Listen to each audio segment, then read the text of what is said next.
Hey everyone, I'm John Gonzalez. And I'm Amy Sherman, and we're about to bring you Beer Beer of the of the Week. Week. Wow. I swear it's getting worse, John. I was just going to say it's getting better, but okay, I'll take words too. Well, either way, even if we can't coordinate saying it, we are thrilled to be here today to bring you our pick for Beer of the Week. And we've got a great one selected this week, John, from our friends in East Lansing, right?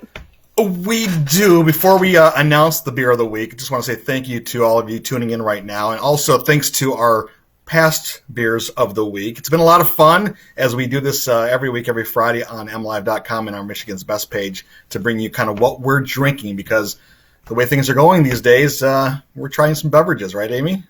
Maybe drinking a little too much at No. times. But it's all good, especially if you are making some great Michigan selections, whether it's wine, spirits, right? That is right. Okay, so we're getting ready for the big reveal? They're all delicious. So this week's pick, I think so, yeah. Yeah, let's do it. All right. Our pick for Beer of the Week is... Okay, it's a little glitchy. I'm not hearing you guys. Go See, ahead. this is the way it goes. It's Crescent Fresh IPA from our friends at Ellison Brewing Company and Spirits in East Lansing, Michigan. Amy, we love this beer, and we love Ellison. We do. These guys are great. And we've actually got owner and head brewer Aaron Hansen with us right now. Aaron, welcome to Beer of the Week. You guys have been around now since, I think, 2015, correct? Yeah, thanks, Amy, for having me. It was October 2nd of 2015, so it's been a couple years now, coming up on 5. And, it's been an interesting journey for sure. So, well, you guys, when you started off, you had different brewers, you had different partners, you had a space that was very bare bones when you first began with just a few tanks, and since then you've expanded, you've changed, you've kind of redecorated. Tell us about the journey. yeah, so we started off with just 6 small 10 and 20 barrel unit tanks. We have gone through a few brewers, that maybe my brewing philosophy is slightly different than theirs. So, it's been an evolution every time, we kind of expand or grow. The beer gets a little bit better, and we refine the recipes a little bit more. And now we're up to, I couldn't even count how many tanks that we have now. We're probably doing 12 to 1,500 barrels a month right now. Oh my gosh, a month. That's a month, yeah. So that's insane. We've been quietly kind of in the background cranking along, and we have multi-state distribution and a really good relationship with some of the big chain stores, a lot of relationship with the smaller boutique stores as well. So we're cranking along. Our Indianapolis location in downtown Indy has our original 10 barrel system, and we now have a 30 barrel system here in East Lansing. And so that's been working out really well for us in Indianapolis. And then we're continuing to work on our third location here in Reotown, Lansing, which will be a dedicated sours facility. Should be up and running in the next couple months, depending on when we can get contractors back in the building. Well, Aaron, we love your story. We feel close to it because Amy and I have been in there almost since day one. I love your vision and the fact that you thought about many of these steps along the way. It wasn't just like, let's just open a brewery, You had some vision there, which I think a lot of brewers, when they get into it, maybe don't think about the long term and where things are going. But you've done a great job of staying up with the times. Yeah, thanks. I appreciate that. We did put a lot of effort into it. When I was still working as an automotive engineer and I had access to 3-dimensional CAD software, I was actually able to lay out the entire brewery in CAD. So we knew exactly where the tanks could go, how big the tank could be, the diameter of it. We oversized our glycol system, right from the start. We oversized the boiler right from the start. So we already had a lot of this infrastructure in place. So when we could go and get a 60-barrel tank, which is the biggest one we could fit, we can pull it off the trailer, stand it up inside, have it plumbed, passivated, cleaned, ready to go within about 36 hours. That's incredible. Well, that's one of the most striking things, I think, having watched your transformation at Ellison through the years, is now when you walk in and you have an open brew area right behind the bar, You are packed, but you have allocated for every inch in that brewery so that you can get the maximum number of tanks in there. And it's so impressive. I swear, every time I come see you, you have another tank shoved in there. And I'm always like, how did he do it? Yeah, there might be a couple other tanks on the way. We can technically right now we can add 4 more 60-barrel fermenters. Really?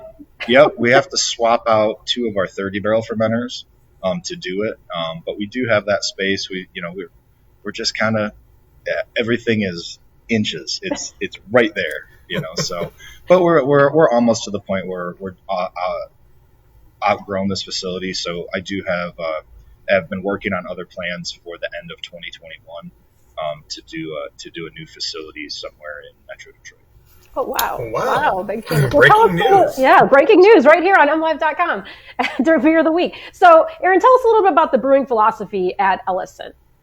It's really simple, to be honest. It's use the best water and the best ingredients and follow the best practices. It's really simple, which kind of goes back to our slogan, is uncompromising commitment to quality and community. And so, if you're going to make a German Pilsner, make a German Pilsner. Don't use, American barley in a German Pilsner. Don't use American lager yeast. Just do it right. Import the right ingredients, source it properly, manipulate your RO water profile to the specific, city or region that you want to use. And as long as you follow the good brewing practices, it's going to turn out fairly decent. So, everything is science to us. Everything's documented. It's quantified. It's calculated. And the quality procedures we have in place are very stringent. So. All right, Amy, I think it's that time that we get to talk about this beer because we need to crack it open. Ooh, all right. My favorite part of Beer of the Week is when we actually get to drink it. There you go. Okay, now, Aaron, you were just saying, and I noticed myself, you guys have a new label. Now, this one is your kind of tester one where it was a stick-on label, but you actually have it on the cans, and you've repackaged all of your cans and have some new exciting things on offer, right? Correct, yeah. So we've went to the full printed can, so with no labels. We have also transitioned away from the plastic pack text on the top, and we've went to something that has a little more shelf presence, a full cardboard case. And we've done that for all 4 of our core beers, as well as our 2 beers that we're partnered with, the Detroit Tigers and the 97-1 Ticket Crew. So look at that color. Pretty good. That's a beautiful colored beer. I love it. So this is the Crescent Fresh. This is your India Pale Ale, your IPA. Tell us about this beer. This also has been through an evolution. It's very simplified now. There's actually no bittering addition in it. It's all Whirlpool hops, and it's supposed to be like an intro to IPA for people. We have a lot of feedback that it's priced and quality. It's very right there with Two Hearted, and 6.25%. It's fairly easy to drink as well. Getting a really tropical aroma, citrus aroma. When you open it up a little bit, Aaron. Yeah, that's just the hop profile. It's not overly malty, but it's also clear. It's not quite to the hop levels of what I would say our New England IPAs are done to. But every IPA that we do at Ellison is double dry hopped, whether it's advertised or not. We've been doing that for years. So that's just been kind of our standard before, Northeast IPAs became a thing. It was 2-3 years ago. We've been doing double dry hop IPAs since pretty much we opened. So, yeah, we just don't advertise it. So that's how you get the good hop aroma in there, and you can get some little flavor out of it too. Mm-hmm.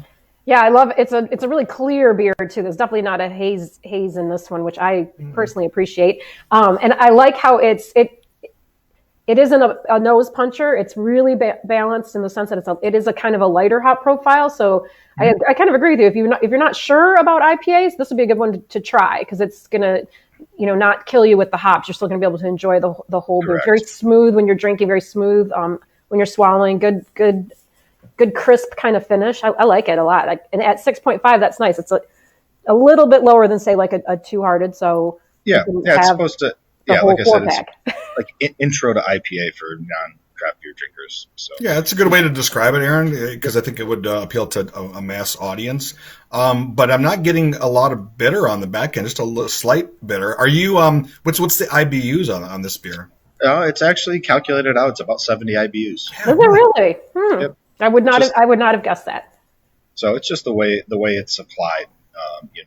You get different whether you use hop resin or hop pellets or whole cone hops. The way the bitterness is delivered, and depending on where you put it in the brewing process of the boil, will deliver those IBUs in different ways. But yeah, the actual recipe is calculated for, I think it's like 70.2 IBUs. Nice. Well, like John just said at the end, it's not a lingering bitterness. So I think that this would be a really great IPA to actually pair with some food, because it's not going to overwhelm the food. It would be a nice kind of cut if you were having something spicy, maybe some Thai food, or John, you would have it with tacos, of course, and donuts. Yeah. No, I'm kidding. My two favorites. Nice. Aaron, what would you pair this beer with? That's a good question. Our executive chef in Indianapolis has been killing the food recipes down there. I'd probably have to go with some spicy wings. Ooh, very nice choice. We do some really nice, like we do a bourbon barrel aged maple syrup miso sauce. Where we took Weller bourbon barrels and we filled them with maple syrup for 6 months, and then he takes the maple syrup and does like a spicy miso blend with it, and that's that sounds fantastic. It's really nice. It's really good. So I love something it. like that. So tell people who they might know of Ellison in East Lansing, but tell us a little bit about your location that you opened in Indianapolis. Okay, so we kind of fell into it. A buddy of mine had called me one day, and it was a brewery that had closed about 8 months before we had stumbled upon it, and it was fairly turnkey. Give me 1 second. Hello, it's Michigan's Best. Yeah, sorry about that. That's okay. It was fairly turnkey. It did have a larger brew house and some other tanks that we bought at auction, and then we just kind of revamped and renovated it to our style. And you really can't beat the location because it's smack dab downstairs or downtown in Indianapolis. It's 2 blocks from Lucas Oil Stadium.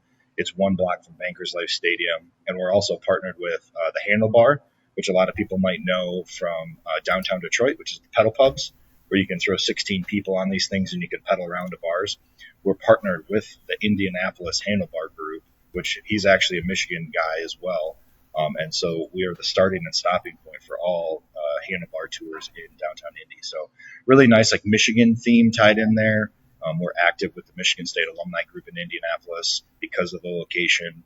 All the events were only 3 blocks from the convention center and 5 blocks from the city circle. So really nice. It's big, full kitchen, brick oven pizza. We're actually using old bourbon barrel staves to help fire the pizza oven. So you get a little bit of that stout barrel flavor into the pizza. And our executive chef, Ricky Hatfield, is one of the highest rated chefs in Indianapolis. Every time they have the Indy 500, they tap him to cook for the teams. And we were very fortunate to get him to run the place for us. So. Cool. That's exciting. I want to go down and visit. I haven't gotten to see that location yet. And I know John and I have talked about it in the past of going to see you guys down there. So we'll have to put that on our list once everything opens up, right, Gonz? Yeah.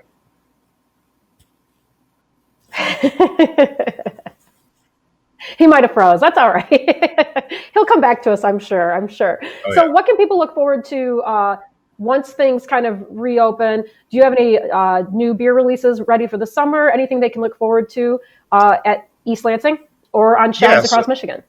Yeah, so a couple of things. We are going to be still releasing the 297 Won the Ticket beers. We have a 4.25% American lager, which is kind of like a craft Coors Light that we've done before, but we've kind of tweaked it a little bit, so it's a little more apt to stadiums and whatnot.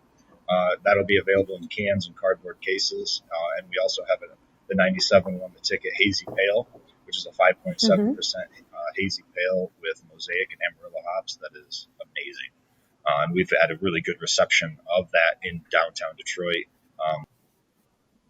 It's featured at Hockey Town for a few months. MGM Grand picked it up, and a lot of other places too. So we got those two. We've got some new fruit beers. We got some new sours that we're going to be releasing in the beginning of June. We still have, let's see what else we got. We still have our St. Paddy's Day beers. So we have an Irish Red, and we have our Making Memories Imperial Coffee Stout that we're going to be releasing. So we're kind of just waiting and biding our time and keeping everything as fresh as possible. And hopefully when we can all come out of this, we're going to hit the ground running and have a lot of fresh beer for people to try. Well, we look forward to that time. I'm sure all of us do. Now, Aaron, if people want to find maybe Crescent Fresh or any of the other beers from Ellison, you guys are distributed throughout the state of Michigan, correct? Correct. Yeah, we do have statewide coverage. Any of your local liquor stores, boutique, Horrocks, Kroger, Myers, most everybody should have it in stock. So. That's fantastic. And if people want to learn more about Ellison Brewery, where can they go for more information? If you go to ellisonbrewing.com, we have all the updated information. You'll see a couple different landing pages for the different locations, and or just call the pub. I'm here all day. So. I love it. If you want to talk directly to Aaron, he would love your call. So That's right. I love it. Well, Aaron Hansen from Ellison Brewery, thank you so much for joining us, and thank you for providing us our pick for Beer of the Week. And if y'all want to get more information about it, you want to head to MLive.com.